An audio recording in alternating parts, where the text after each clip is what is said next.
Bismillahirrahmanirrahim. Assalamualaikum warahmatullahi wabarakatuh. Innal hamdalillah nahmaduhu wa nasta'inuhu wa nastaghfiruh wa na'udzu billahi min shururi anfusina wa min sayyiati a'malina. Man yahdihillahu fala mudilla lahu wa man yudlil fala hadiyalah. Wa asyhadu an la ilaha illallah wahdahu la syarika lah wa asyhadu anna Muhammadan abduhu wa rasuluhu amma ba'd. Ma'asyiral muslimin rahimani wa rahimakumullah. Alhamdulillah, kita lanjutkan kembali kajian kita, meneruskan pembahasan dari kitab Kupas Tuntas Memahami Dua Kalimat Syahadah menurut akidah Ahlussunnah wal Jamaah yang disusun oleh Al-Ustaz Yazid bin Abdul Qadir Jawaz hafizahullah ta'ala. Dan sekarang kita memasuki bagian terakhir dari kitab ini, yaitu bab yang ke-10,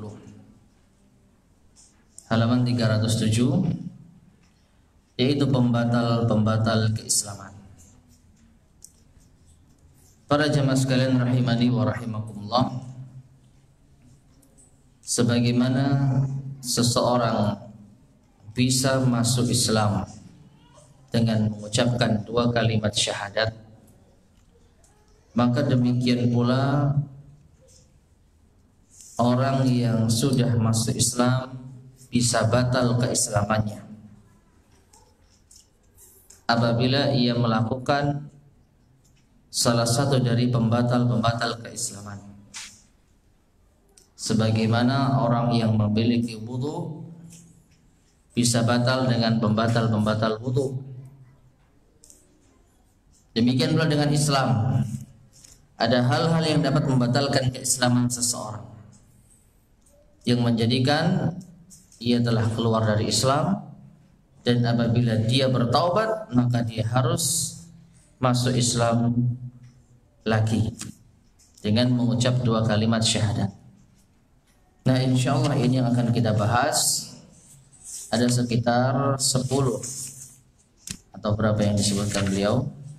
10 pembatal-pembatal keislaman yang disusun, diambil dari penjelasan para ulama kita, yang nanti akan diterangkan sumber referensi dari 10 pembatal keislaman ini. Kita bacakan penjelasan dari al-muallif hafizahullah ta'ala. Pembatal-pembatal keislaman. Sesungguhnya seseorang dikatakan sebagai seorang muslim apabila ia telah mengucapkan dua kalimat syahadat. Asyhadu an la ilaha illallah wa asyhadu anna Muhammadan Rasulullah. Maka dengan sekedar mengucapkan dua kalimat syahadat ini, seseorang resmi masuk Islam. Namun belum tentu dia mukmin, beriman.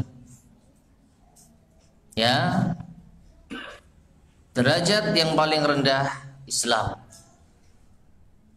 kemudian iman, kemudian ihsan. Nah, dengan sekedar mengucapkan dua kalimat syahadat, maka seseorang disebut sebagai muslim. Nah, tetapi Islam yang benar-benar menghunjam di dalam diri seseorang, yaitu jika ia benar dan jujur dari hatinya dalam pengucapan lisannya, barulah dia dikatakan sebagai seorang mukmin. Apabila kedua orang tuanya Islam, maka anaknya pun beragama Islam. Ini sisi lain. Jadi orang yang lahir di dalam agama Islam, maka dia tidak perlu bersyahadat. Ulang. Otomatis orang tuanya menjadikan anaknya sebagai seorang muslim. Hal ini sebagaimana disebutkan di dalam hadis, Rasulullah sallallahu alaihi wasallam bersabda, "Kullu mauludin taliduhu ummuhu 'alal fitrah." Setiap manusia, setiap anak yang dilahirkan, maka ibunya melahirkan atas dasar fitrah. Dan fitrah yang dimaksud adalah Islam. Mengapa kita artikan Islam? Karena lanjutan hadisnya, wa abawahu ba'du yuhawidanihi, wa abawahu ba'du yuhawidanihi au yunassiranihi au yumajjisanihi. Nah, kedua orang tuanya lah sesudah itu yang menjadikan anak tersebut menjadi Yahudi, Nasrani atau Majusi. Ini menunjukkan fitrah yang dimaksud adalah Islam. Secara asal manusia lahir di atas Islam. Tapi kalau orang tuanya itu Yahudi, Nasrani dan Majusi, maka mereka lah yang telah memalingkan anak yang masih fitrah kepada agama orang tuanya. Sehingga fa in kana muslimaini fa muslimun, apabila kedua orang tuanya itu muslim, maka otomatis anaknya juga muslim. Kullu insanin taliduhu ummuhu yalkuzuhu syaitan fi khidnaihi illa Maryam wa banaha. Maka setiap manusia dilahirkan ibunya ditampar atau ditusuk oleh syaitan di kedua rusuknya, kecuali Maryam dan putranya. Siapa? Nabi Isa alaihi salam. Nah, di sini maka faedah yang bisa kita ambil, bagi seorang yang sudah dilahirkan dalam keadaan orang tuanya muslim, maka dia otomatis muslim, sehingga tidak perlu bersyahadat ulang. Dalam momen apapun tidak perlu bersyahadat ulang, baik nanti mengadakan pernikahan, baik nanti ketika mau ini mau itu. Karena syahadat itu hanya diucapkan ketika seseorang masuk ke dalam agama Islam.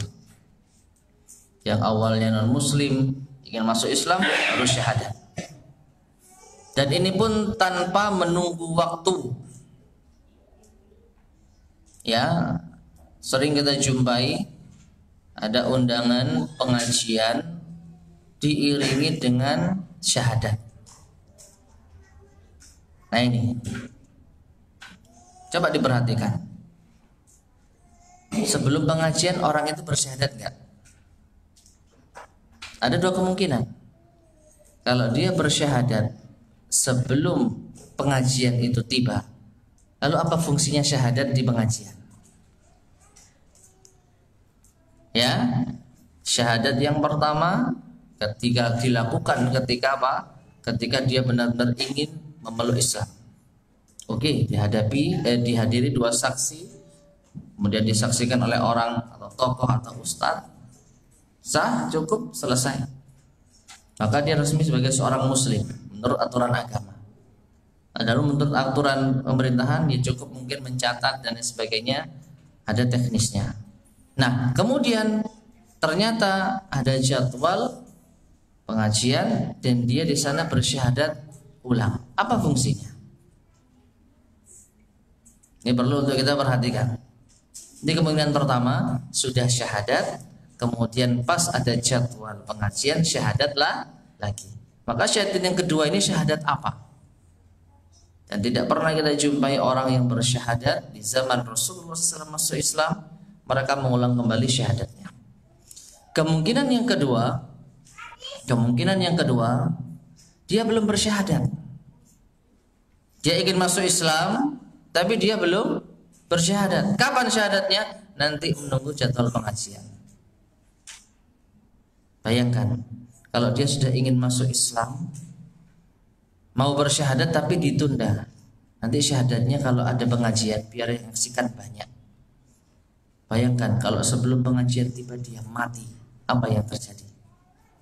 Maka orang-orang yang menunda syahadat, orang yang ingin masuk Islam itulah yang menanggung dosanya. Dari sini ma'asyiral muslimin rahimani wa rahimakumullah, jika ada orang yang tertarik masuk Islam ingin bersyahadat segera. Jangan kita tunda-tunda.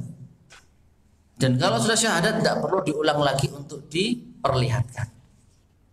Adapun kebetulan misalnya hadir di majelis awalnya non muslim, lalu tiba-tiba setelah mendengarkan pengajian dia tertarik masuk Islam, lalu dia ingin bersyahadat setelah pengajian, nah ini nggak masalah. Ya, ini insidentil. Tapi kalau sudah diatur, hadiri pengajian, dilanjutkan dengan syahadat, ini sudah apa, disetting. Maka saya khawatir sekali lagi, kalau dia belum bersyahadat sebelumnya dan nanti syahadatnya ketika pengajian tiba, saya khawatir ketika Allah mencabut nyawanya sebelum dia bersyahadat, maka orang-orang yang menunda syahadatnya akan menanggung dosanya. Atau paling tidak ketika syahadat yang pertama sudah usai, dihadiri beberapa orang, lalu diulang lagi syahadatnya, ini bentuk semacam ada keraguan pada syahadat yang pertama, atau mungkin mempermainkan syariat. Jadi syahadat hanya diucapkan sekali ketika seseorang sudah ingin masuk Islam. Selepas itu dia belajar agama, memperbaiki amalannya, menuntut ilmu, dan yang lain-lain. Maka dari itu, ma'asyiral muslimin rahimani wa rahimakumullah, masuk Islam ditandai dengan syahadat. Ketika seseorang sudah bersyahadat, maka dia adalah saudara-saudara kita. Taib. Demikian pula syahadat atau keislaman seseorang bisa batal. Sebagaimana orang bisa masuk ke dalam Islam, dia pun juga bisa keluar dari Islam. Bisa batal keislamannya apabila ia melakukan perbuatan, perkataan, atau keyakinan yang membuat dirinya keluar dari Islam. Ahlussunnah wal Jamaah meyakini adanya perkara-perkara yang dapat membatalkan keislaman seseorang. Berikut ini akan kami sebutkan sebagiannya. Lihat catatan kaki nomor 344. Mu'alif Al-Ustadz Yazid hafidhahullah menukil pembahasan ini dari kitab Silsilah Syarhi Rasail Imam Al-Mujaddid Syekh Muhammad bin Abdul Wahhab oleh Dr. Saleh bin Fauzan Al-Fauzan. Demikian pula Majmu' Fatawa wa Maqalat Mutanawwi'ah li Syekh Abdul Aziz bin Abdullah bin Abdurrahman bin Bas.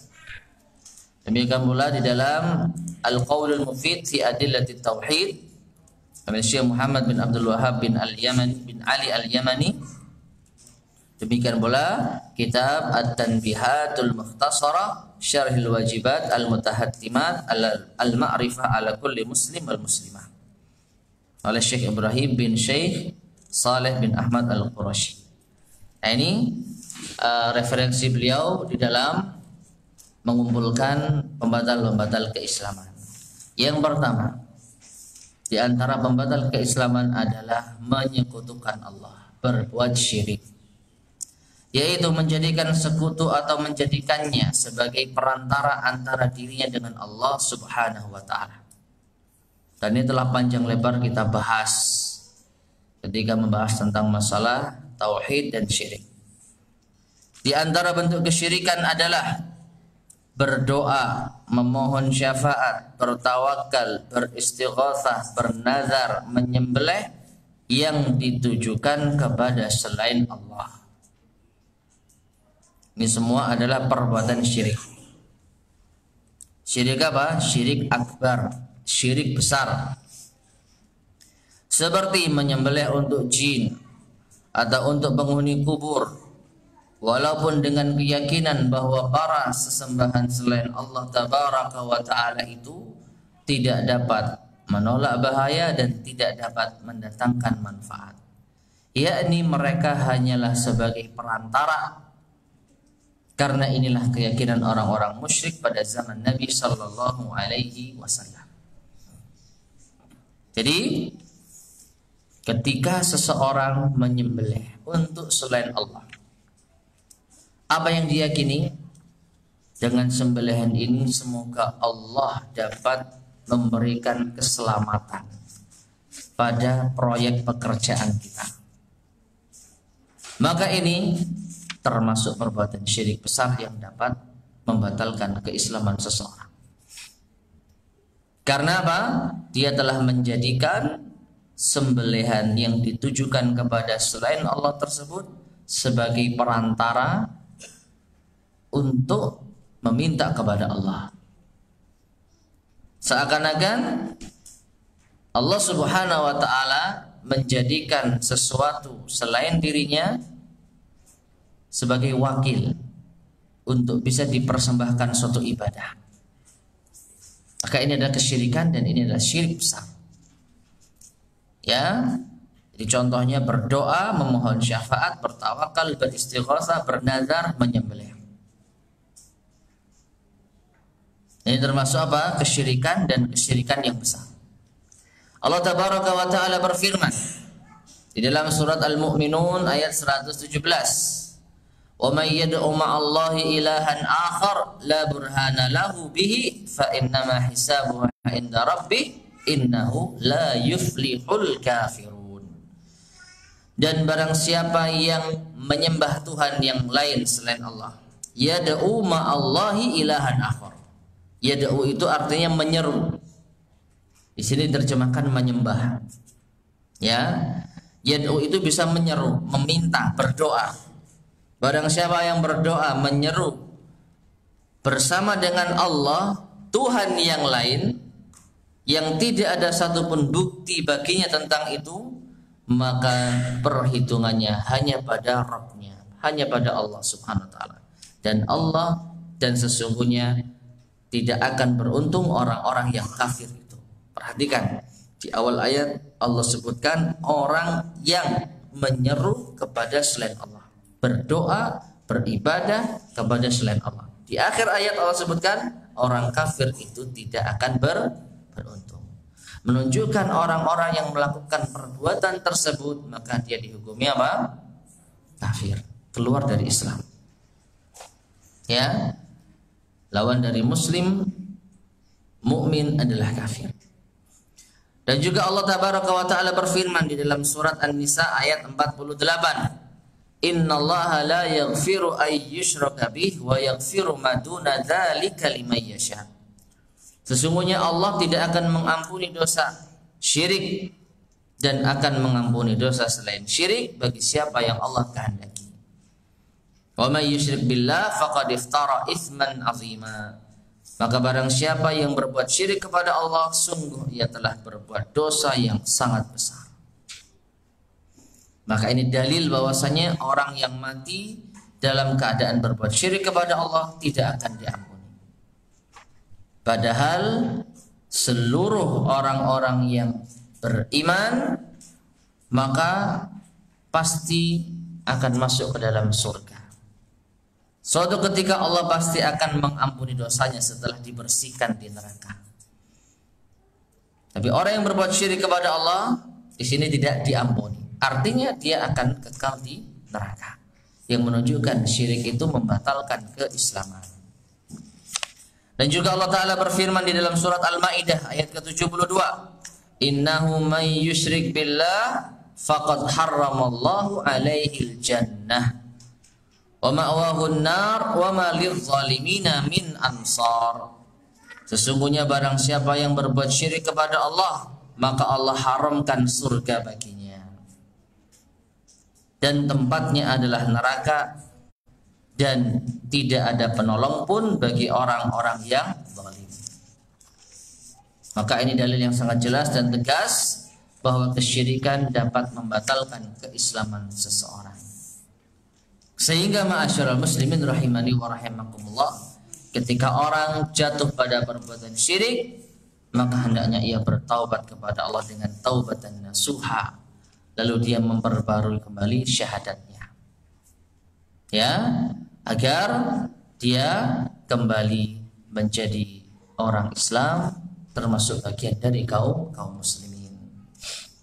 Yang kedua, di antara pembatal keislaman adalah orang yang membuat perantara antara dirinya dengan Allah, yaitu dengan berdoa, memohon syafaat, serta bertawakal kepada mereka. Dan ini sebenarnya sudah masuk pada poin yang pertama. Namun di sini ditegaskan kembali. Termasuk di antara bentuk kesyirikan yang membatalkan keislaman seseorang adalah membuat perantara antara dirinya dengan Allah. dengan berdoa, minta syafaat dan bertawakal. Maka perbuatan-perbuatan tersebut termasuk amalan kekufuran menurut ijma' kesepakatan para ulama. Allah Subhanahu wa taala berfirman di dalam surat Al-Isra ayat 56 sampai 57. Qul ud'ul ladzina za'amtum min dunihi fala yamlikuna kashfa ad-durri 'ankum wala tahwila. Ulaika alladzina yad'una yabtaghuna ila rabbihimul wasilata ayyuhum aqrabu wa yarjuna rahmatah wa yakhafuna 'adzabah inna 'adzaba rabbika kana mahdzura. Yang artinya, katakan wahai Muhammad, panggillah mereka yang kalian anggap Tuhan selain Allah. Maka mereka tidak akan kuasa untuk menghilangkan bahaya dari kalian dan tidak akan pula mampu mengubahnya. Orang-orang yang mereka seru itu, mereka sendiri mencari jalan yang lebih dekat menuju Rabb-Nya. Mereka mengharapkan rahmat-Nya serta takut akan azab-Nya. Sesungguhnya azab Rabb-Mu itu sesuatu yang harus ditakuti. Nah, perhatikan ma'asyiral muslimin rahimani wa rahimakumullah. Di sini Allah Subhanahu wa taala menyebutkan qul ud'ul ladzina za'amtum min dunihi. Katakan Muhammad kepada mereka, serulah mereka-mereka yang kalian anggap Tuhan selain Allah. Ya, kalian anggap sebagai Tuhan selain Allah. Ini menunjukkan orang-orang yang telah berdoa, bertawakal, kemudian apalagi memohon syafaat. Ini ibarat menjadikan selain Allah sebagai Tuhan bagi dirinya. Nah, Allah katakan mereka itu tidak akan mampu menghilangkan bahaya dari kalian dan mengubahnya. Bahkan mereka sendiri, orang-orang yang kalian anggap mampu mendekatkan diri kalian kepada Allah dengan wasilah, mereka sendiri ketika di dunia mereka butuh untuk mencari jalan agar lebih dekat dengan Allah. Ya, mereka para wali-wali yang telah meninggal dunia, orang-orang saleh yang telah meninggal dunia, mereka butuh untuk lebih dekat kepada Allah dengan amalan-amalan mereka. Jadi bagaimana mungkin kalian meminta mereka untuk mendekatkan diri kalian kepada Allah, sedangkan mereka sendiri tidak dijamin, ya, mereka bisa mendapatkan itu semua dari Allah Subhanahu wa taala. Jadi memang kalau untuk urusan amal, nafsi-nafsi, ya, berlomba-lomba. Tidak ada satupun orang yang dijamin untuk bisa mendekatkan dirinya kepada Allah Subhanahu wa taala. Nah ini, maka dari itu masyarakat muslimin rahimani wa rahimakumullah, Allah sebutkan inna adzaba rabbika kana mahdzura. Sesungguhnya azab dari Tuhanmu itu harus ditakuti. Yang menunjukkan bahwasanya orang yang melakukan perbuatan tersebut maka ia akan terancam azab Allah. Yang menunjukkan Islamnya menjadi batal. Ini yang kedua. Yang ketiga,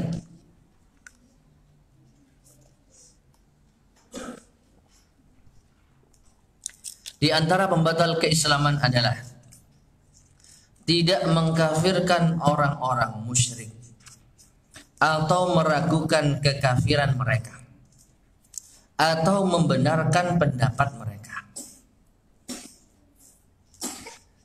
Tidak mengkafirkan orang-orang musyrik artinya tidak menganggap mereka kafir. Menganggap orang-orang yang musyrik sama seperti kita. Mereka sama-sama beriman, cuman caranya yang berbeda. Maka perhatikan, ini termasuk di antara pembatal keislaman, yaitu orang yang tidak mengkafirkan atau tidak menganggap kafir orang-orang kafir dari Yahudi, Nasrani, Majusi, Hindu, Buddha, Konghucu, orang-orang musyrik atau orang-orang mulhid, ateis, atau selain itu dari berbagai macam kekufuran. Jadi menganggap mereka beriman sama seperti kita. Ini termasuk pembatal keislaman. Atau ia meragukan kekufuran mereka. Jadi ragu saja, ini termasuk di antara hal yang membatalkan keislaman kita. atau bahkan ia membenarkan pendapat mereka. Mereka juga benar. Ya, mereka juga berjalan di atas agama yang benar. Cuman jalurnya beda. Maka ia telah kafir. Orang yang berbuat semacam ini maka ia telah kafir. Mengapa? Karena pada hakikatnya dia menentang firman Allah Subhanahu wa taala surat Al-Imran ayat ke-19. Apa kata Allah? Inna dina indallahil Islam. Sesungguhnya agama di sisi Allah adalah Islam. Nah ini. Jadi agama yang diridhoi dan diakui oleh Allah hanya Islam. Menunjukkan selain Islam maka harus kita akui kesalahannya.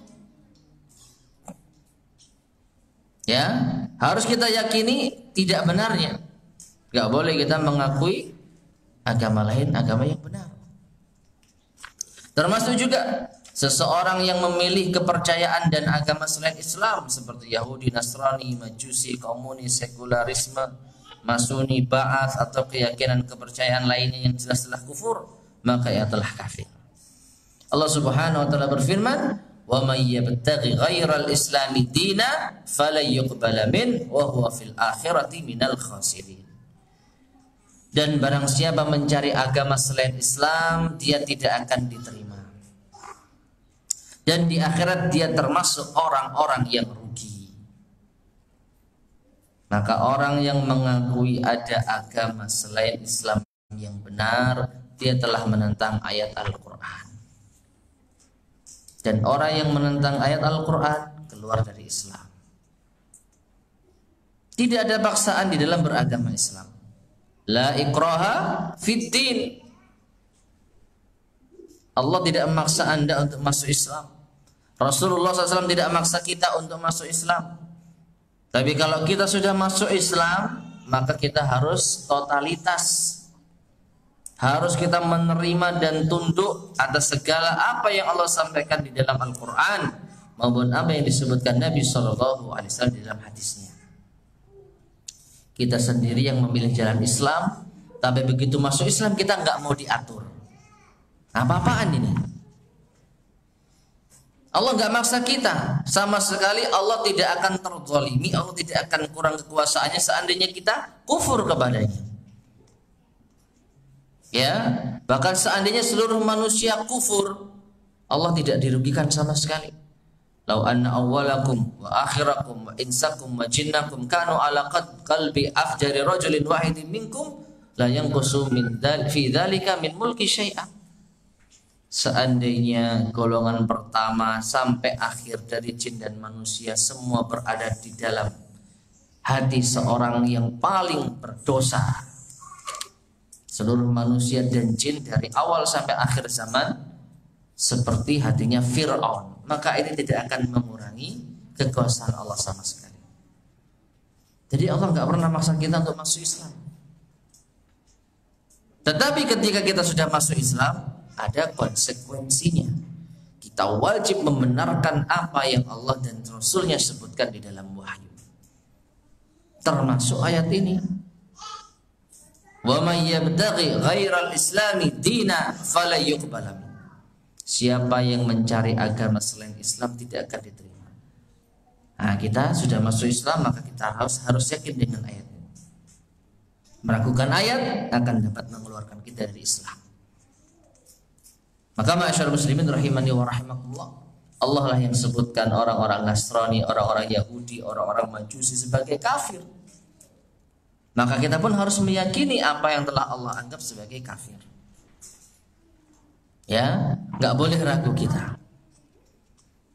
Dan ini ma'asyarul muslimin rahimani wa rahimakumullah adalah keyakinan kita. Keyakinan yang tidak bisa digugat, keyakinan yang tidak bisa dipaksakan.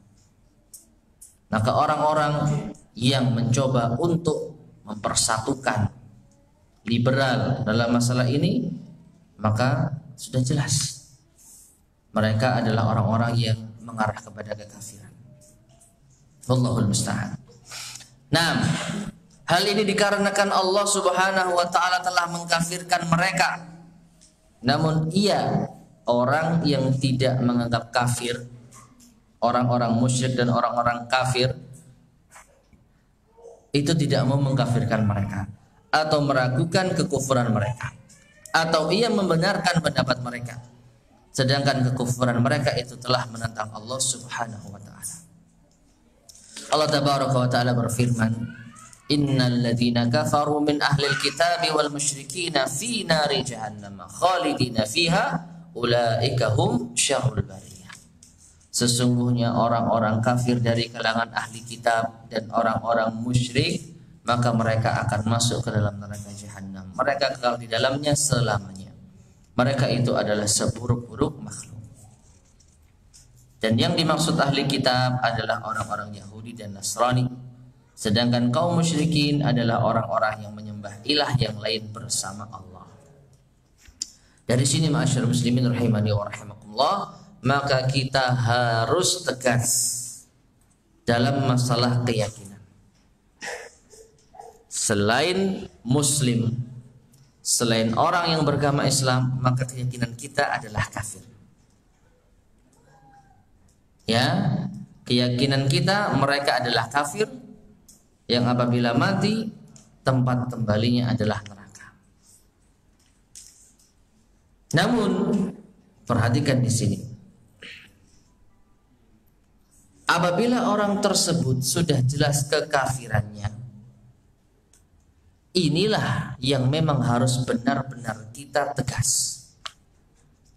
Seperti memang dia mengaku bukan muslim.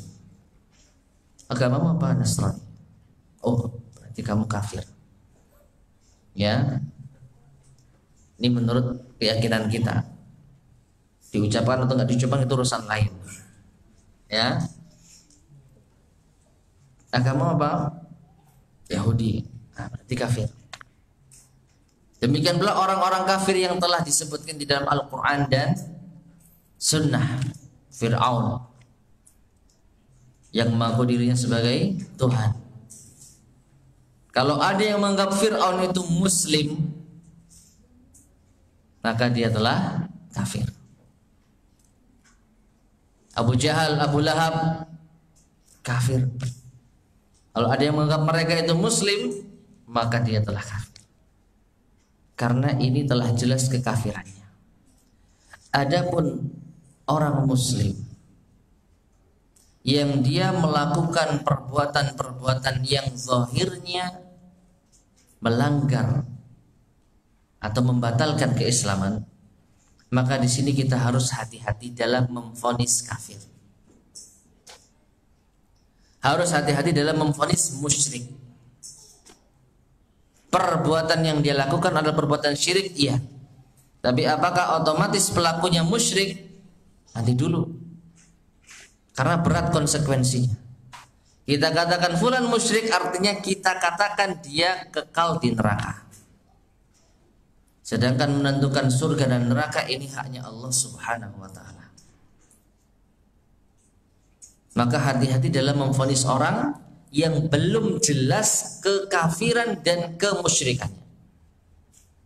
Karena para ulama kita ada menerangkan, ya, bahwasanya ada di antara orang-orang musyrik, orang-orang kafir, orang-orang yang jatuh pada kekufuran dan kesyirikan, tapi ternyata itu dilakukan atas kebodohan, itu dilakukan atas keterpaksaan, itu dilakukan atas pemaksaan.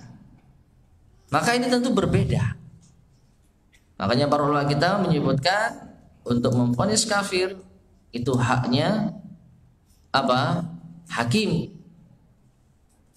yang sebelumnya dilakukan mediasi atau penegakan hujjah oleh para ulama. Nah ini. Jadi kita menganggap kafir, orang kafir wajib apabila jelas-jelas kekafirannya, jelas-jelas kemusyrikannya. Tapi orang Islam yang jatuh pada kesyirikan, hati-hati kalau kita memvonis mereka. Kita katakan secara umum, perbuatan Anda ini perbuatan syirik. Anda terancam keluar dari Islam. Enggak apa-apa. Tapi kalau kita sudah menunjuk hidung Anda musyrik, maka berat konsekuensinya. Anda kafir, maka berat konsekuensinya. Kenapa? Karena dia merasa dia masih Islam. Dan mungkin saja dia tidak tahu permasalahan tersebut. Sehingga bukan hikmah justru kita memvonisnya, ajarkan dia, dakwahkan dia. Nah, sehingga kita tidak terkena ancaman dari sabda Nabi sallallahu alaihi wasallam. Apa Nabi sallallahu alaihi wasallam bersabda? Barang siapa yang mengatakan kepada orang lain, wahai kafir, maka kalau benar dia akan benar-benar kafir. Artinya kita nggak kena dampaknya. Tapi kalau ternyata nggak kafir, maka itu akan kembali ke kita, ke pengucapnya. Ya, jadi yang perlu kita pahami di sini, tidak mengkafirkan orang musyrik atau orang kafir yang memang jelas-jelas kekafiran dan kemusyrikannya. Ya, adapun orang Islam yang mereka masih merasa diri mereka muslim tapi terjerumus ke dalam kekufuran dan kesyirikan, yang ada adalah dakwah, nasihati. Jangan divonis terlebih dahulu sebelum tegaknya hujjah. Yang ketiga, yang keempat ya. Nah, yang keempat, di antara pembatal keislaman adalah meyakini adanya petunjuk yang lebih sempurna daripada sunnah Nabi sallallahu alaihi wasallam. Meyakini adanya petunjuk yang lebih sempurna dibandingkan petunjuk Nabi sallallahu alaihi wasallam. Berkata al-muallif hafizahullah taala, orang yang meyakini bahwa ada petunjuk lain yang lebih sempurna daripada petunjuk Nabi sallallahu alaihi wasallam, atau orang yang meyakini bahwa ada hukum lain yang lebih baik daripada hukum Nabi sallallahu alaihi wasallam, seperti orang-orang yang lebih memilih hukum-hukum taghut daripada hukum Nabi sallallahu alaihi wasallam, maka ia telah kafir. Termasuk juga di dalamnya adalah orang-orang yang meyakini bahwa peraturan dan undang-undang yang dibuat manusia lebih afdal, lebih utama daripada syariat Islam. Atau orang yang meyakini bahwasanya hukum Islam tidak relevan, tidak sesuai lagi untuk diterapkan di zaman ini. Atau orang yang meyakini bahwa Islam sebagai sebab ketertinggalan umat. Termasuk juga orang-orang yang berpendapat bahwa pelaksanaan hukum potong tangan bagi pencuri atau hukum rajam bagi orang yang sudah menikah lalu berzina sudah tidak sesuai lagi di zaman sekarang. Perhatikan, ya, di dalam penjelasan beliau ini beliau tekankan orang yang meyakini. Orang yang meyakini hukum manusia lebih baik daripada hukum Allah. Meyakini hukuman potong tangan ini sudah tidak relevan di zaman ini. Meyakini hukum rajam itu sudah tidak pas di zaman ini. Meyakini. Ini mengisyaratkan bahwasanya apabila ada orang yang tidak meyakini hal tersebut, namun karena hawa nafsunya, namun karena keterpaksaannya, namun karena kelemahan imannya, ia melakukan hal tersebut, maka jangan buru-buru mengeluarkan dia dari Islam. Ya, karena ini masalah yang sensitif. Pada banyak kaum muslimin yang tidak sadar dan tidak paham tentang hukum Islam, yang mereka tahu, yang mereka diajarkan di perguruan-perguruan tinggi mereka, diajarkan di kampus-kampus mereka, hukum ya hukum ini, hukum buatan manusia. Tentu mereka akan mengamalkan apa yang telah mereka pelajari. Nah ini, di satu sisi mereka tidak tahu hukum Islam. Maka kalau mereka melakukan hal tersebut karena kebodohan, karena hawa nafsu, karena keterpaksaan, karena ketidaktahuan, jangan dulu kafirkan mereka. Terlebih mereka itu adalah pemimpin kaum muslimin misalnya. Berat mengkafirkan mereka. Yang jelas-jelas mereka berhukum tidak dengan hukum Allah. kecuali mereka dengan terang dan jelas meyakini. Ya, dari lisan mereka jelas-jelas meyakini bahwasanya hukum buatan kita lebih baik daripada hukum Allah. Nah, seperti ini maka baru jelas kekafiran. Nah, ini. Jadi perlu hati-hati kita dalam menentukan hal tersebut. Demikian pula juga orang-orang yang menghalalkan hal-hal yang telah diharamkan oleh Allah Subhanahu wa taala dan Rasulnya sallallahu alaihi wasallam berdasarkan dalil-dalil syar'i yang telah tetap seperti zina, riba, meminum khamar dan berhukum dengan selain hukum Allah atau selain itu. Maka ia telah kafir berdasarkan ijma' para ulama. Allah Subhanahu wa taala berfirman di dalam surat Al-Maidah ayat ke-50, "Afa hukmal jahiliyyati yabghun wa man ahsanu minallahi hukman liqaumin yuqinun." Apakah hukum jahiliyah yang mereka kehendaki? Hukum siapakah yang lebih baik daripada hukum Allah bagi orang-orang yang meyakini agamanya? Allah Ta'ala juga berfirman di dalam surat Al-Maidah ayat ke-44, "Wa man lam yahkum bima anzalallah fa ulaika humul kafirun." Barang siapa yang tidak memutuskan, tidak berhukum dengan apa yang Allah turunkan, maka mereka itu adalah orang kafir. Namun redaksi ayat ini ada 3. Yang pertama tadi Al-Maidah 44, faulaika humul kafirun. Sedangkan Al-Maidah ke-45, wa man lam yahkum bima anzalallah faulaika humul dzalimun. Siapa yang tidak berhukum dengan apa yang Allah turunkan, maka mereka itu adalah orang-orang yang zalim. Dan redaksi yang ketiga Al-Maidah ayat ke-47, wa man lam yahkum bima anzalallah faulaika humul fasiqun. Maka siapa yang tidak berhukum dengan apa yang Allah turunkan, maka mereka itu adalah orang-orang fasik. Maka ketiga ayat ini ma'asyarul muslimin rahimani wa rahimakumullah wajib untuk kita fungsikan. Jangan kita hanya ambil yang atas saja. Pokoknya orang yang tidak berhukum dengan hukum Allah kafir, murtad. Nah ini. Ya, tanpa ditelusuri apa penyebabnya. Apakah karena hawa nafsu? Apakah karena kebodohan, ketidaktahuan, atau karena keterpaksaan? Atau karena memang meyakini hukum Allah atau hukum manusia lebih baik daripada hukum Allah? Kalau yang keempat jelas masuk pada ayat ini. Faulaika humul kafirun. Namun apabila dia mengatakan hukum Allah itu lebih baik, tapi karena hawa nafsunya, karena keterpaksaannya, karena kelemahan imannya, dia memilih hukum manusia dalam memutuskan suatu perkara yang telah Allah tetapkan, maka ada 2 kemungkinan. Imma dia zalim wa imma dia fasik. Tidak sampai apa? Kafir. Inilah Ahlussunnah wal Jamaah, pertengahan. Ya, karena di dalam masalah ini ada 2 kubu yang bertentangan dan yang saling berlawanan. Kubu yang pertama adalah Al-Khawarij. Mereka yang mudah mengkafirkan tanpa melihat sebab alasannya.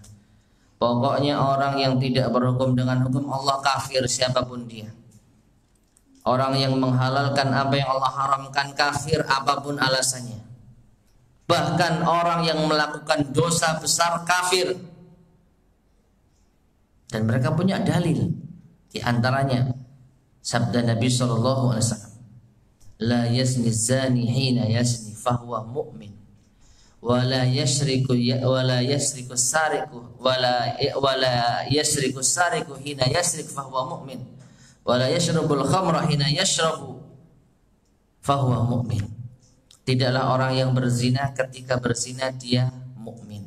Artinya berarti ketika berzina dia kafir. Tidaklah pencuri itu ketika mencuri ia dalam keadaan mukmin. Berarti pencuri itu kafir. Tidaklah orang yang meminum khamar ketika ia minum khamar dia dalam keadaan mukmin. Berarti peminum khamar kafir. Nah, ini akidahnya Khawarij. Cirinya mudah mengkafirkan. Jadi siapapun pelaku dosa besar, siapapun orang yang berhukum dengan hukum selain Allah, mudah sekali lisan mereka mengatakan kafir. Nah, imbas dari keyakinan mereka ini, apabila kekafiran yang mereka duga ini ada pada pemerintah kita sekarang ini, maka mudah ditebak, berarti pemerintah kafir. Kalau kafir ya nggak wajib kita taati, wajib untuk kita gulingkan. Akhirnya terjadilah kerusakan, terjadilah kudeta, terjadilah pertumpahan darah. Maka bahaya pemikiran semacam ini, ya, mengkafirkan dengan cara membabi buta.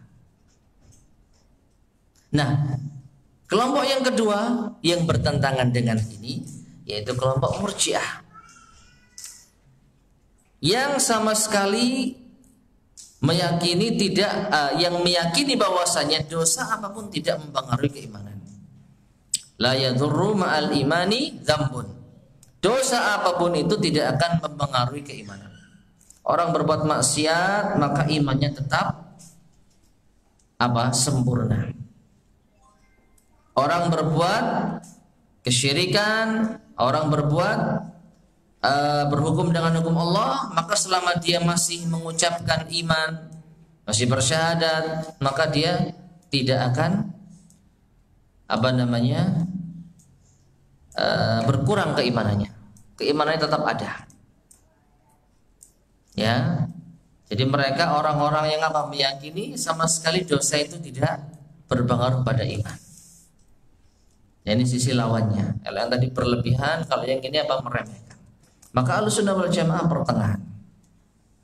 Tidak gegabah dalam mengkafirkan, tapi juga tidak bermudah-mudahan dalam masalah iman, masalah dosa. Ya. Tetap khawatir orang yang jatuh pada dosa-dosa yang besar bisa batal imannya. Khawatir. Tetap khawatir orang-orang yang berhukum dengan hukum selain Allah bisa kafir. Khawatir. Hati-hati. Kamu berhukum dengan hukum selain Allah, Allah katakan faulaika humul kafirun. Hati-hati kamu bisa kafir. Nah ini, hati-hati ketika kamu berzina, Allah cabut keimanan dari dirimu. Hati-hati. Ketika kamu mencuri, Allah cabut keimanan. Dan keimanan kalau berkurang bisa habis, bisa hilang dari dirimu, dan engkau tanpa sadar menjadi orang yang tidak beriman.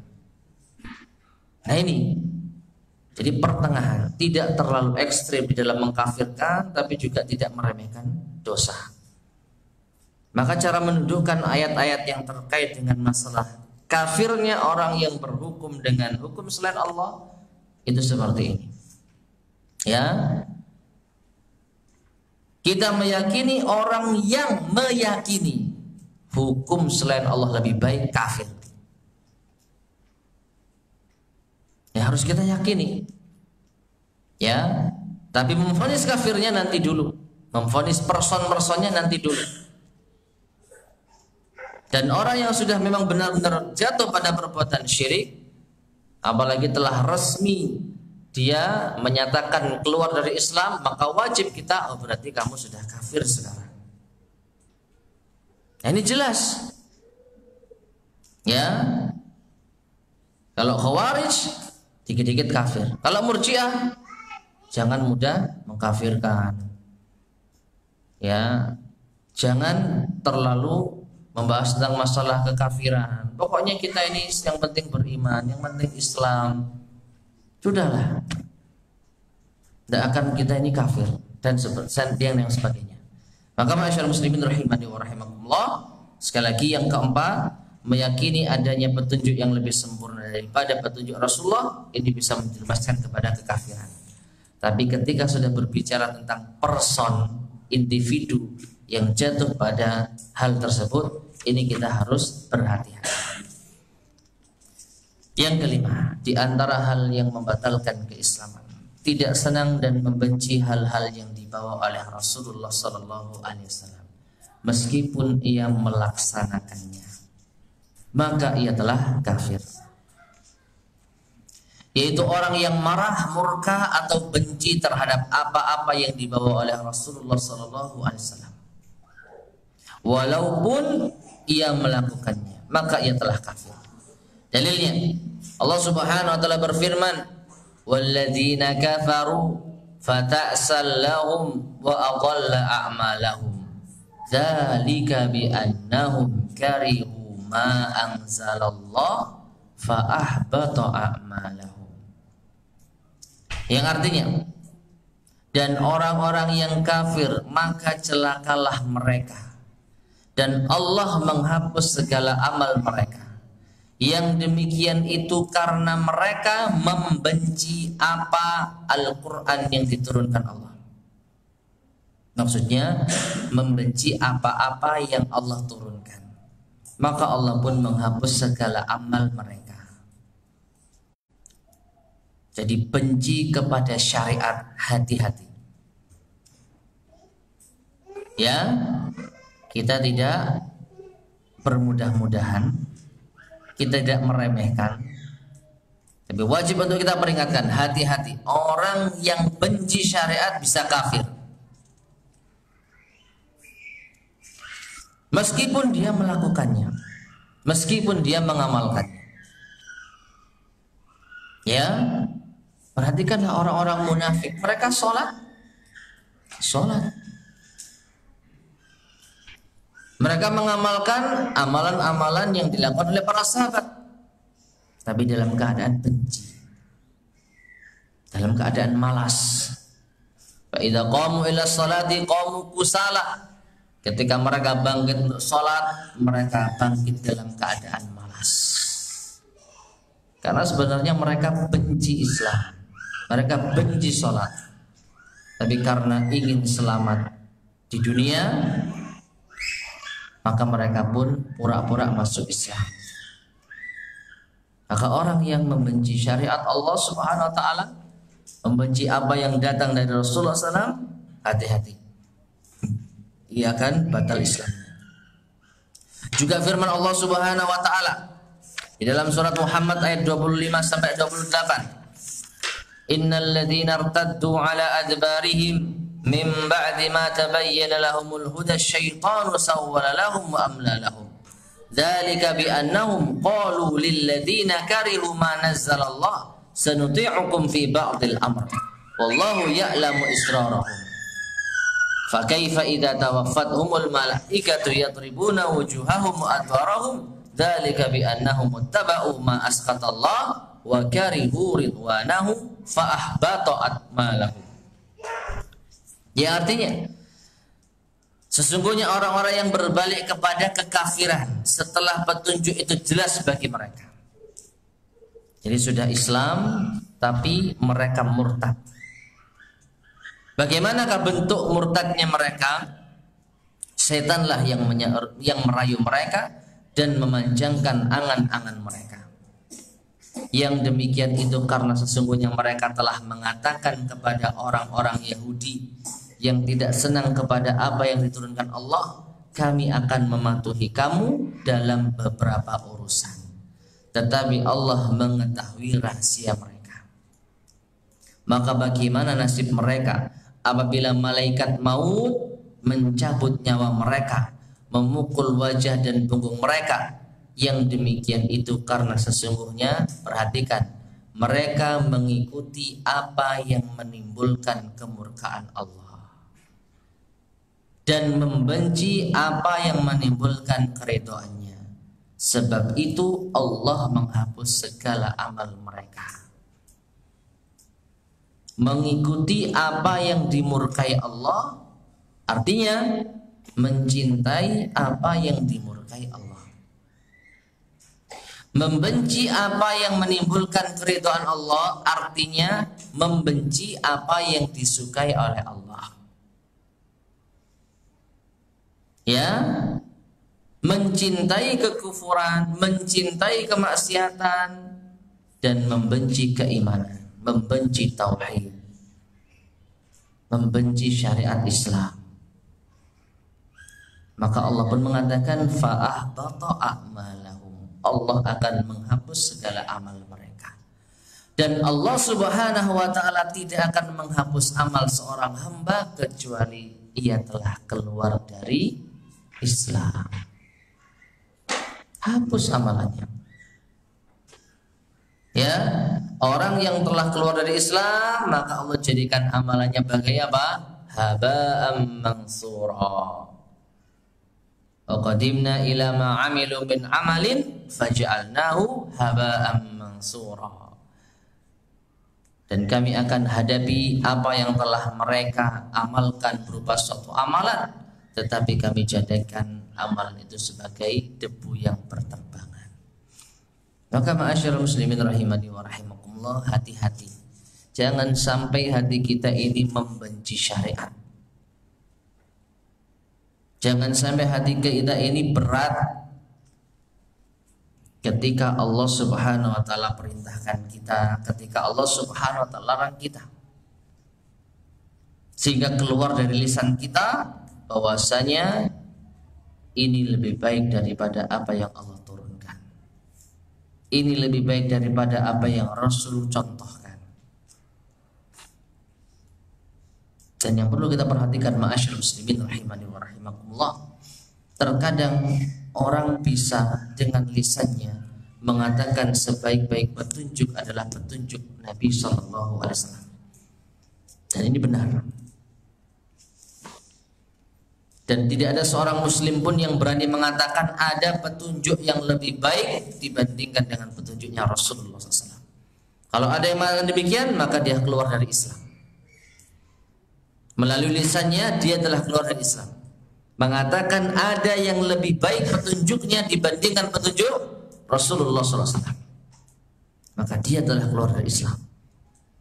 Namun yang ada, yang banyak, lisannya mengatakan sebaik-baik petunjuk adalah petunjuk Rasul, tapi perbuatannya bertentangan dengan lisannya.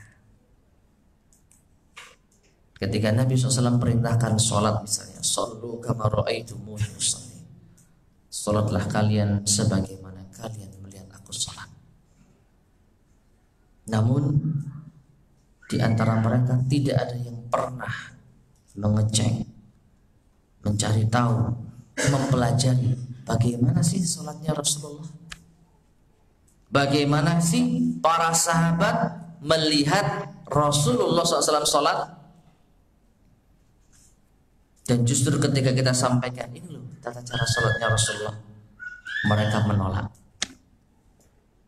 Padahal ngakunya sebaik-baik petunjuk adalah petunjuk Rasulullah. Maka secara tidak langsung melalui perbuatan mereka, tanpa mereka sadari, mereka merasa ada petunjuk yang lebih baik dibandingkan dengan petunjuknya Rasulullah SAW. Itu petunjuk dari guru-guru mereka, nenek moyang mereka, kiai-kiai mereka. Secara tidak langsung. Buktinya apa? Ketika kita sampaikan hadis tentang sifat sholatnya Rasulullah, maka mereka nggak mau menerima. Ya, demikian pula masalah zikir. Ini loh, setelah sholat zikir yang dibaca Nabi SAW, beliau beristighfar 3 kali. Setelah itu membaca doa Allahumma antas salam wa minkas salam tabarak ya dzal jalali wal ikram. Kemudian subhanallah 33 kali, alhamdulillah 33 kali, dan seterusnya. Ini loh dalilnya berdasarkan hadis riwayat para imam yang telah kita kenal. Tapi apa? Tidak diikuti. Justru memakai zikir-zikir yang Allah alam riwayatnya dari mana. Dan itu senantiasa berlangsung. Maka perbuatan mereka ini menyelisih ucapan mereka. Meskipun demikian, kita tidak mengkafirkan mereka. Ya, maka kita yakini ini karena ketidaktahuan mereka. Kita doakan hidayah. Terlebih mereka masih meyakini petunjuk Nabi lebih baik dibandingkan dengan petunjuk selain Nabi. Cuman mereka telah salah, keliru di dalam perbuatan. Maka orang-orang semacam ini dakwahi, sampaikan. Diterima, alhamdulillah. Enggak diterima, kita sudah melaksanakan tugas kita. Ya, adapun kalau ada orang yang terang-terangan, perhatikan, terang-terangan apa yang disampaikan guruku lebih baik dibandingkan dengan apa yang disampaikan Rasulullah, maka nggak ragu lagi dia telah kafir. Jadi bedakan, kalau sampai dia meyakini dengan lisannya, keluar dari lisannya, maka sudah, ini sudah jelas nih kafirnya. Ya, wallahu a'lam bishawab. Taib ma'asyarul muslimin rahimani wa rahimakumullah. Tersisa 5 pembatal keislaman yang insyaallah akan kita lanjutkan pada pertemuan berikutnya biidznillah subhanahu wa ta'ala. Sampai sini mungkin ada yang tanyakan, tafadhol silakan.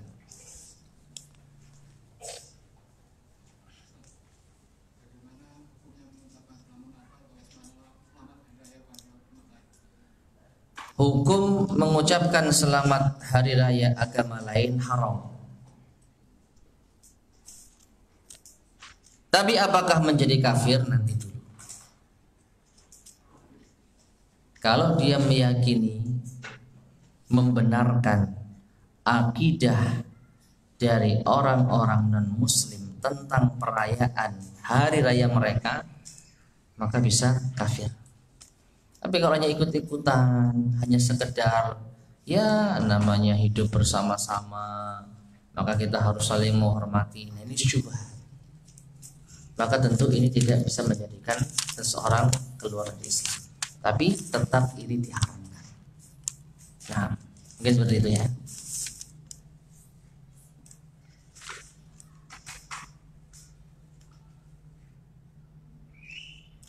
Bagaimana hukum jika ada seorang muslim yang sering melafadzkan kalimat syahadat? Apakah terdapat waswas syaitan di dalam hatinya? Nah, sekarang apa niatnya dia melafadzkan syahadat? Kalau dia cinta kalimat syahadat tapi tetap meyakini dirinya masih muslim, wallahu alam, insyaallah tidak mengapa. Meskipun yang ada riwayatnya yaitu mengucapkan la ilaha illallah, bukan bersyahadat asyhadu an la ilaha illallah. Ya. Tapi kalau dia memang suka dengan dua kalimat syahadat tanpa ada keraguan dari apa yang telah ia perbuat, maka wallahu a'lam bishawab, insyaallah tidak mengapa. Tetapi kalau dia mengucapkan dua kalimat syahadat sering terus menerus, loh kenapa kamu bersyahadat lagi? Ya, saya khawatir kemarin saya telah keluar dari Islam, batal keislaman saya, maka ini waswas dari syaitan. Apabila dia hanya sekedar ragu. Nah ini, bagaimana hukum orang tua yang berpuasa dengan niat agar anaknya lulus sekolah, atau seseorang akan memakai kerudung, bernazar akan memakai kerudung jika keinginannya terkabulkan? Apakah ini syirik? Allahu a'lam bishawab. Apabila orang tua ini berpuasa lalu dia berharap dengan ibadah puasanya itu ia meminta kepada Allah agar anaknya diberi kemudahan sehingga lulus sekolah, maka ini bukan kesyirikan. Dan ini bisa masuk tawassul yang diperbolehkan. Menjadikan wasilah ada yang diperbolehkan, ada yang dilarang. Di antaranya menjadikan amal soleh sebagai wasilah agar keinginan kita terkabul. Ya Allah, Senin Kamis aku sudah berpuasa, maka semoga dengan amalan ini Engkau memberikan, Engkau kabulkan permohonanku ya Allah. Aku memohon kepadamu agar Engkau mudahkan kelulusan anakku. Maka ini tidak mengapa. Ya, jadi melakukan amal soleh lalu itu dijadikan sebagai perantara agar keinginan terkabul, maka ini tawassul yang diperbolehkan. Atau seseorang bernazar akan memakai kerudung jika keinginannya terkabulkan. Berarti kalau enggak terkabulkan enggak pakai kerudung. Nah ini nazar ini ma'asyal muslimin rahimani wa rahimakumullah sebagian para ulama menyebutkan hukum asalnya makruh, dibenci.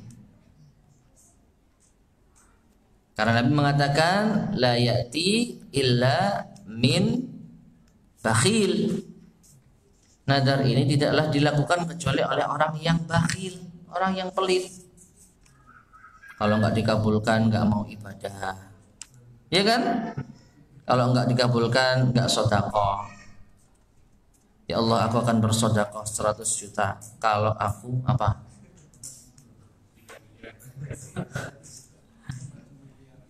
Ternyata tidak mendapatkan keinginannya, nggak jadi dia sedekah, nggak jadi dia puasa. Nah, ini menunjukkan apa? Dia mau beribadah kalau ada keuntungan dunia. Kalau dia mendapatkan keuntungan duniawi dari apa yang merupakan keinginannya. Ya kan rata-rata keinginan dunia kan, nadar itu. Ada yang motivasi nadarnya akhirat?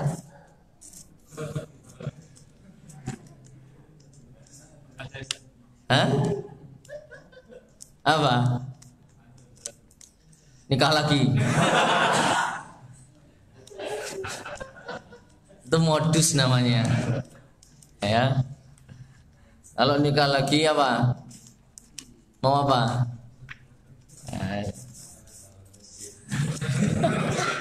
Bangun masjid. Masya Allah. Kalau nggak nikah lagi nggak bangun masjid. Nah ini. Ya. Allah alam bisawab. Ya memang segala macam perbuatan mubah, perbuatan yang pada dasarnya diperbolehkan itu bisa menjadi pahala. Tapi tetap saja ini kaitannya dengan dunia.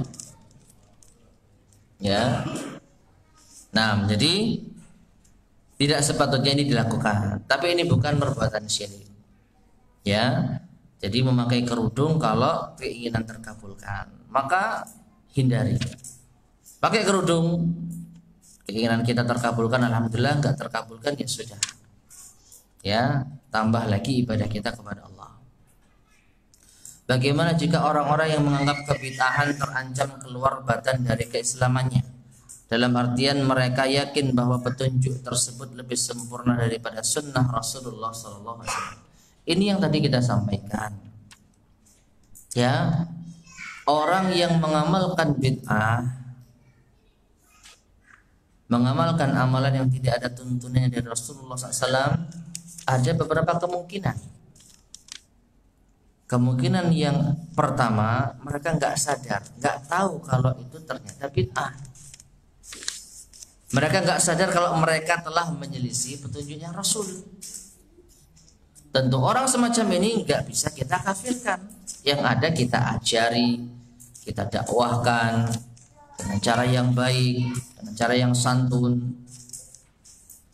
Ya, tentu tidak bisa kita katakan mereka ini apa? Batal keislamannya. Kecuali kebid'ahan mereka adalah kebid'ahan yang memang sampai pada derajat kufur dan syirik. Karena bid'ah itu ada yang mengkafirah, ada yang sampai derajat syirik, kufur, dan ada yang tidak. Maka bid'ah apa dulu yang mereka lakukan? Ya. Adapun kalau mereka meyakini dengan lisan mereka dan hati mereka, iya, ini lebih baik dibandingkan dengan apa yang diajarkan Rasulullah. Meskipun bukan pada perkara-perkara yang akidah, maka kafir. Contoh yang tadi kita sebutkan, zikir. Ya. Zikir yang diada-adakan, yang tidak ada dalilnya. Kalau dia berani mengatakan zikir yang saya miliki lebih baik dibandingkan zikirnya Rasulullah SAW, maka dia bisa kafir. Nah ini, jadi perlu diperinci. Kalau dia meyakini apa yang di dalam pertanyaan ini apa? Mereka yakin bahwa petunjuk tersebut lebih sempurna. Maka kalau seperti ini pertanyaannya, maka kafir. Tapi masalahnya apakah kita tahu dia meyakini atau tidak? Nah ini jangan-jangan kita yang salah paham. Jangan-jangan kita yang terlalu dini dalam mengambil kesimpulan. Memang secara tidak langsung orang yang mengamalkan bid'ah secara tidak langsung ada kesan itu mereka lakukan karena lebih baik. Tapi ingat, bisa jadi mereka belum tahu ada dalil, ada sunnah yang terdapat dalam masalah ini. Atau mungkin karena mereka masih terbawa hawa nafsu dan lain sebagainya. Banyak kemungkinan-kemungkinan yang ada. Sehingga dalam masalah ini kita tidak boleh gegabah untuk mengkafirkan. Tapi juga jangan meremehkan. Enggak apa-apa kok ini. Enggak. Orang yang yakin petunjuk selain petunjuk Rasulullah itu baik, maka ia telah kafir. Tapi kalau kita mau memvonis, tunggu dulu, perlahan-lahan, hati-hati. Wallahu a'lam bishawab. Nah, ada lagi yang sampaikan? Ada yang bangun rumah yang kelapa di platform genteng itu termasuk syirik apa? Untuk apa? Ya, kalau kita nggak tahu ya tanya. Kalau ternyata itu hanya sebagai hiasan, Syarat apa itu? syarat sahnya, kalau dia meyakini kelapa itu bisa menjadi sebab datangnya manfaat atau menolak madarat, dengan tetap meyakini Allah lah yang mendatangkan manfaat dan menolak madarat, maka dia jatuh pada syirik asghar, syirik kecil. Ya, kelapa ini hanya sebagai sebab, hanya sebagai syarat supaya Allah mendatangkan berkah pada rumah saya. Syirik, tapi syirik kecil, nggak sampai keluar dari Islam. Tapi syirik kecil itu bisa mengarah pada syirik besar. Karena para ulama mengatakan syirik kecil ini adalah jalan menuju syirik besar, tipis sekali. Suatu ketika dia ternyata ini Allah uji dia, rumah yang lainnya roboh, rumahnya dia tetap kokoh. Wah, ini kelapa ini yang membuat rumah saya tetap tegak. Syirik akbar. Tipis, Pak. Kalau tadi hanya sebagai sebab, Allah yang menjadikan ini tetap aman. Saya bangun rumah, ada kelapanya supaya Allah memudahkan pembangunannya. Semoga Allah menjadikan rumah ini barokah. Allah uji dia. Kanan kirinya ambruk karena gempa, rumahnya tetap kokoh. Wah, kelapa ini sakti, bisa menjadikan rumah saya tetap kokoh. Bisa syirik akbar. Tipis. Tapi kalau dia masih mengatakan alhamdulillah, karena sebab kelapa ini Allah turunkan rahmatnya sehingga rumah saya tidak ambruk. Nah, ini masih syirik kecil. Tapi lama kelamaan, Pak, orang pakai jimat. Awalnya apa? Ini hanya sebagai sarana supaya Allah menolong saya, supaya Allah menyelamatkan saya, melindungi saya. Lama kelamaan gak ada jimat, gak dibawa. Waduh, bingung dia. Waduh, gak ada jimat, mati aku. Berarti dia sudah bergantung pada jimat, seakan-akan jimat itu yang mendatangkan manfaat. Bisa syirik besar. Jadi syirik kecil, meskipun syirik kecil, hati-hati, ini mengarah kepada syirik besar. Jangan diremehkan. Tanya dulu, Pak, ya. Jangan-jangan itu buat sangu nanti kalau ngelak. Yang lainnya air mineral, dia pengen tukangnya air kelapa, cek kuat. Nah, ini. Baik, wallahu bisawab. Kita akhiri kajian kita di malam hari ini. Semoga bermanfaat. Kurang lebihnya saya maaf. Subhanakallahumma bihamdika asyhadu an la ilaha illa anta astaghfiruka wa atubu ilaik.